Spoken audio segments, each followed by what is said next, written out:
So, after 2 or 3 years na kami naghahanap ng bahay, finally, nakakuha na rin kami. At kami ay lilipat na. Well, as you can see, ayan, nakikita nyo sa inyong screen kung ano ang sitwasyon, kung bakit kami aalis sa lugar na to. Kita nyo naman, ang daming homeless encampment. Wala naman kami magawa. Wala rin magawa ang munisipyo, wala rin magawa ang pulis. So, yan ang homeless encampment.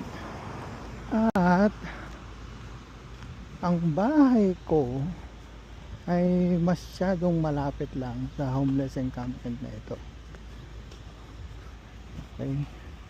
So, nakikita nyo, ayan, yun lang ang bahay ko, sa may puno na yan. So pag gumanong ka, ayan, diba? So continuing vlog to, I will show you kung ano yung bahay namin na nakuha. And for now, dito muna tayo.